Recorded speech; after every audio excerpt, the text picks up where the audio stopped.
This is Dr. Lucella, and I'm a doctor of sport and performance psychology. In this video, we're going to discuss faking the ball on switch and vert. Is this making a comeback?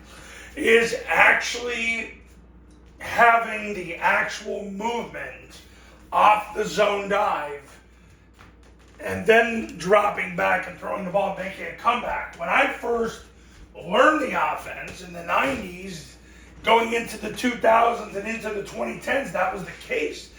Then you'd start to notice, if you watch the academies play, that they just started dropping straight back, or it was a very lazy fake, or really it became none at all. But in the last year or so, you've seen Army and Air Force have a little more of a deliberate fake. However, it's not consistent. So last night at a webinar with my clients, we discussed this and where it's going and where it's at right now, and is it something that needs to be done? Well, let's look at this pragmatically, because right now it's not totally clear if Army and Air Force are always faking, dropping back and throwing switch or vert. They are at times, and then other times they're not. So what should you do? It's a great question. Let's put this in the proper perspective. Air Force ran zone dive 25 times a game the last 4 games of the 2024 season and went 4-0. So when the quarterback takes the step and jumps play side, it's more of a fake than if he does a 5-step. The problem with it is when you jump play side and then 5-step drop, it takes longer. So now you got to protect a little bit longer. What it also does, and I'm going to flip over to vert, especially because 96% of quarterbacks are right-handed, what happens is if you jump to the left, then you got to flip your hips and 5-step drop. And I'm going to tell you right now, when you jump play side, first of all, they don't point the ball. They keep the ball seated. Then they flip the hips and 5-step it. If it's done to the right, the side of their throwing hand, they simply get into a 5-step drop.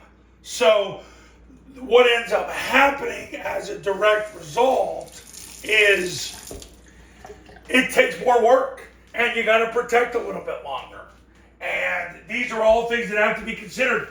Yeah, it looks cool. Yeah, you think you're tricking the defense, but, and I learned this years ago from Navy before they went communist, the B-back is the trigger for the play action, not the quarterback.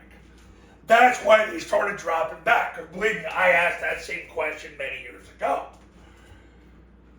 But you take a look at it, does it help for the quarterback to jump in the direction and then 5-step drop? You'll also see Air Force try to 3-step drop and then flip the hips and throw. Look, here's the bottom line. Should you do it? Right now, until it's 100% definitive, I would say just 5-step drop and throw, because the B-back is the trigger for the play action. But they do it enough at Army and Air Force that if you feel inclined to do it. But be aware, you're going to have to protect a little bit longer. It's more work with your quarterback. It's more visual conditioning with your quarterback. It's going to take more work. Now, you might get a little more ROI out of it. It might make the defense fly up a little bit more, which is ultimately what we want. But it's going to be more work. If you can get 4 quarterbacks to work that hard and be that controlled, and whoever the quarterback coach is, hopefully it's you, and you're going to be that consistent with it, go for it. What will happen is when you throw a vert left, the quarterback will take the snap, jump play side. He will not seat the ball. As soon as the B-back clears, the quarterback's got to flip his right hip, and then he 5-step drops. If you run it to the right, you just jump play side, keep the ball seated, and then you 5-step drop. Another thing that's going to happen if you start having the quarterback do that, you're going to become a right side throwing team. It's not even close. Just so you know. It's going to naturally happen. So, is it worth it? Right now, I would say not yet. Let's see what Army and Air Force do in 2025.